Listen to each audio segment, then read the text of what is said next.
এক শ্রেণীর ফেরেশতা লা ইলাহা ইল্লাল্লাহ বলতেছে। দয়াময় আল্লাহ মানব জাতিকে সৃষ্টি করার প্রারম্ভে সূচনা লগ্নে এই জমিনে আল্লাহ তাআলা মানব জাতিকে প্রেরণ করবেন। প্রেরণ করার পূর্বে রব্বে কারীম সিদ্ধান্ত নিয়েছিলেন মানব জাতিকে এই জমিনের প্রতিনিধি বানাবেন। সিদ্ধান্ত ছিল কার? আল্লাহ তাআলার আরশ ও আল্লাহর আশপাশে অবস্থানরত ফেরেশতারা রব্বে কারীম মনস্থ করলেন জমিনে আমি আমার প্রতিনিধি নিযুক্ত করব, পাঠাবো। এই ইচ্ছা, এই অভিপ্রায় মাওলাই কারীমের কুদরতি অন্তরে আসার পরে ফেরেশতাদেরকে ডাকলেন। রব্বে কারীম বলেন, وَإِذْ قُلْنَا لِلْمَلَائِكَةِ اسْجُدُوا وَإِذْ قَالَ رَبُّكَ لِلْمَلَائِكَةِ إِنِّي جَاعِلٌ فِي الْأَرْضِ خَلِيفَةً وَإِذْ قَالَ এবং যখন বললেন রব্বুকা তোমার প্রতিপালক লিল মালাইকা ফেরেশতাদেরকে وَإِذْ قَالَ رَبُّكَ لِلْمَلَائِكَةِ إِنِّي جَاعِلٌ فِي الْأَرْضِ خَلِيفَةً ও আমার ফেরেশতারা, আরদুন শব্দের অর্থ হচ্ছে জমিন, পৃথিবী। রব্বে কারীম ফেরেশতাদেরকে একত্র করে বললেন আমি আমার জমিনে প্রতিনিধি বানাইতে চাই, এ ব্যাপারে তোমাদের মতামত কি? কি বানাইতে চাই? খলিফা, প্রতিনিধি। কোন জায়গার জন্য? জমিনের জন্য। আল্লাহ তাআলা পরামর্শ করলেন কাদেরকে নিয়ে? খেয়াল করে শুনতে হবে, কিন্তু মজার ব্যাপার আছে। খেয়াল করে না শুনলে মজা পাওয়া যাবে। রব্বে কারীম ফেরেশতাদেরকে এমন মজলিস বসাইয়া রব্বে কারীম তাদের কাছে পরামর্শ চাইলেন আমি জমিনে আমার প্রতিনিধি পাঠাইতে চাই, বানাইতে চাই, নিয়োগ দিতে চাই, এ ব্যাপারে তোমাদের মতামত কি? ফেরেশতারা উত্তর দিচ্ছে, খেয়াল করেন। قالوا وتجعل فيها من يفسد فيها ويسفك الدماء ونحن نسبح بحمدك ونقدس لك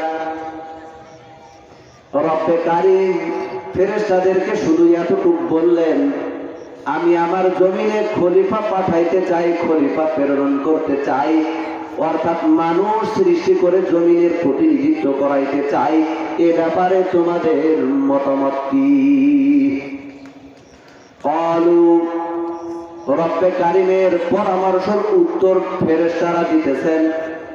ক্বালু ফেরেশতারা বললেন আতাজআলু ফীহা মান ইউফসিদু ফীহা আপনি কি এমন জাতি বানাইতে চান মান ইউফসিদু ফীহা তারা জমিনে যাওয়ার পরে মারামারি, দাঙ্গা হাঙ্গামা করবে, ওয়া ইয়াসফিকুদ দিমা তারা খুন খারাপি করবে, রক্তপাত করবে।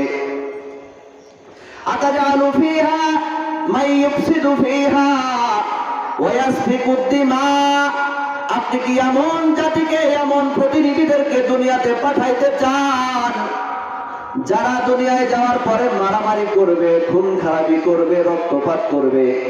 এমন জাতিকে আপনি কি দুনিয়াতে পাঠাতে চান? ওয়া নাহনু নুসাব্বিহু বিহামদিকা ওয়া নুকদ্দিসু লাক মাওলাই কারীম যদি তাদেরকে পাঠানোর উদ্দেশ্য এমন হয় যে তারা তোমার ইবাদত বন্দেগী করবে, ওয়া নাহনু নুসাব্বিহু আমরাই তো আপনার তাসবিহ তাহলিল পাঠ করি, ওয়া নুকদ্দিসু লাক এবং আপনার পবিত্রতা বর্ণনা করি, এসব কাজের জন্য যদি তাদেরকে পাঠান ওই সমস্ত কাজ তো তুমি আমাদেরকে দিয়ে রেখেছো, আবার নতুন জাতির সৃষ্টির প্রশ্ন কেন?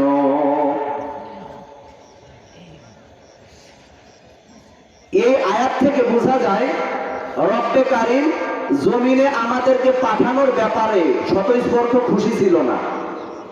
ফেরেশতারা রব্বে কারিম যে পরামর্শ চেয়েছেন যে আমি জমিনে খলিফা পাঠাইতে চাই, প্রতিনিধি পাঠাইতে চাই, এই ব্যাপারে তোমাদের মতামত কি? তো হ্যাঁ অথবা না বললে তো উত্তর হয়ে যেত নাকি?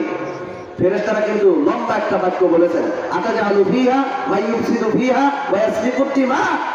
ভাই এমন জাতিকে তুমি দুনিয়ায় পাঠাইতে চাও যারা মারামারি করবে, খুন খারাপি করবে, ছিনতাই করবে, রাহাজানি করবে, লুটতরাজ করবে, ইত্যাদি ইত্যাদি অপকর্ম করবে। তাদেরকে যদি দুনিয়াতে পাঠানোর উদ্দেশ্য এমন হয় যে তারা আমার তাসবিহ তাহলিল করবে, ইবাদত বন্দেগী করবে, তো সেই সমস্ত কাজের জন্য তো আমরাই যথেষ্ট। তাহলে ফেরেশতারা আমাদেরকে দুনিয়াতে পাঠানোর পক্ষে রায় দিচ্ছেন না অনেকটাই বিপক্ষে? সরাসরি কিন্তু পক্ষে বলেনি। রব্বে কারিম প্রশ্ন করেছিলেন কি, আমি জমিনে প্রতিনিধি পাঠাবো, এই ব্যাপারে তোমরা মতামত দাও। ফেরেশতারা ফেরেশতাদের মতামত দিয়েছেন। সূরা বাকারার ভিতর আছে, কি আছে? ঠিক আছে তো, সূরা বাকারার ভিতরে ফেরেশতারা স্পষ্ট বলে দিতেন, মাওলাই কারিম তুমি যেটা ভালো বোঝো সেটা করো, অথবা আমাদের মনে হচ্ছে না পাঠানো, এরকম কিছু বিষয় হয় কিনা। কিন্তু ফেরেশতারা লম্বা একটা বাক্য আল্লাহ তাআলার কাছে পেশ করেছেন কি, আতাজালু ফিহা মা ইউফসিদু ফিহা ওয়া ইয়াসফিকু দিমা।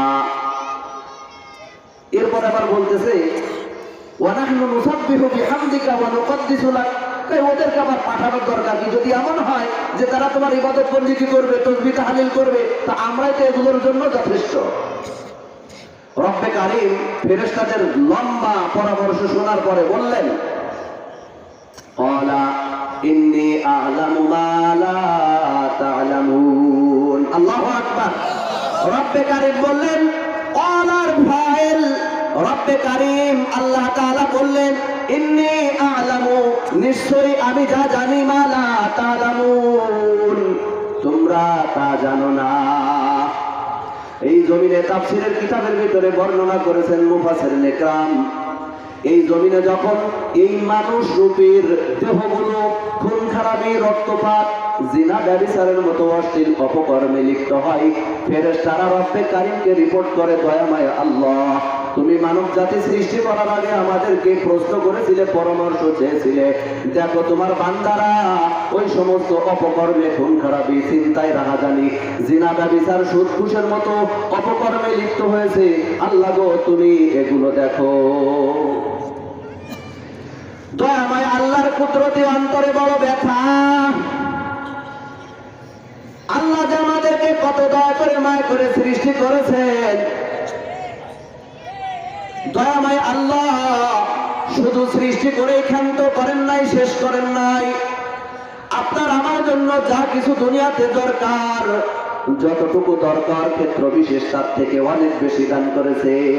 আর এমন এমন নিয়ামত দ্বারা আপনাকে আমাকে সুসজ্জিত করেছেন, যদি একটা নিয়ামত আল্লাহ তাআলা আপনার আমার থেকে মুহূর্তের জন্য ছিনিয়ে নেয়, আমার প্রেসিডেন্ট গিরি থাকবে না, আমার মুফাসসির গিরি থাকবে না, আমার ব্যবসাগিরি থাকবে না, আমার মাতুব্বারি মোড়লগিরিও থাকবে না।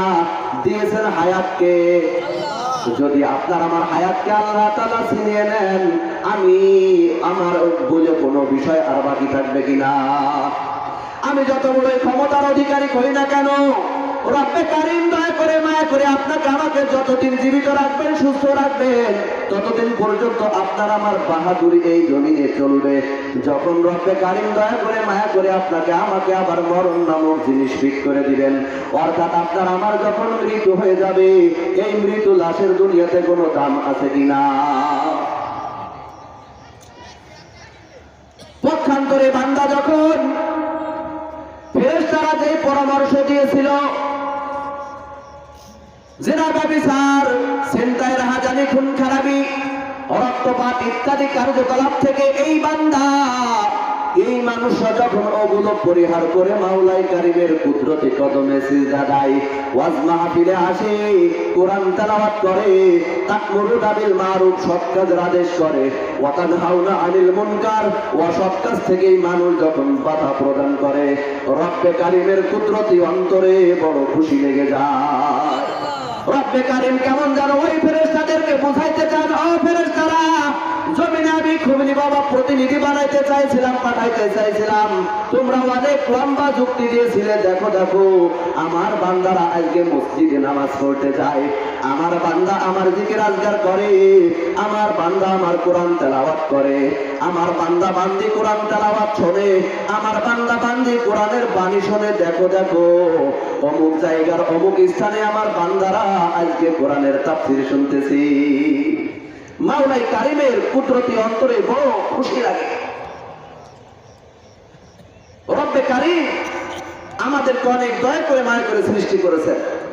বলতেছিলাম একটা নিয়ামত জীবন দেওয়া, এটা একটা, আবার মৃত্যু দেওয়ার এটা নিয়ামত, কোনো সন্দেহ নাই। এটা কি নিয়ামত? কারণ জীবন যিনি দিয়েছেন, জীবনকে শেষ করতেছেন তো তিনি। তাহলে দেওয়া নেওয়া সবটাই মাওলা পাকের মর্জি, ঠিক কিনা বলে?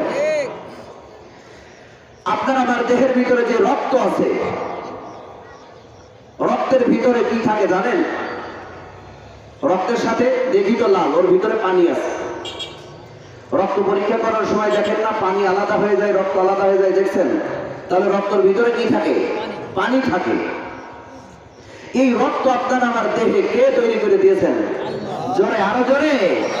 আপনার আমার দেহের ভিতরে রক্ত কে তৈরি করেছেন? যুবক রে, যদি এই দেহের রক্ত আল্লাহর দেওয়া হয়, যদি রক্ত দেওয়াই লাগে, তাহলে কার সন্তুষ্টির জন্য দেওয়া দরকার? রক্ত যদি দিতে হয়, রক্ত যদি দেওয়াই লাগে, এক নম্বরের হকদার কে?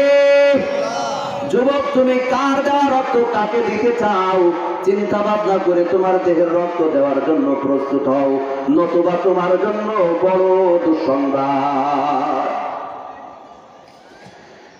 আল্লাহ তাআলা আপনাকে আমাকে আর একটা অমূল্য নিয়ামত দান করেছেন, দৃষ্টি শক্তি। যদি কোনো মানুষ কানা হয়ে যায়, অন্ধ হয়ে যায়, দৃষ্টি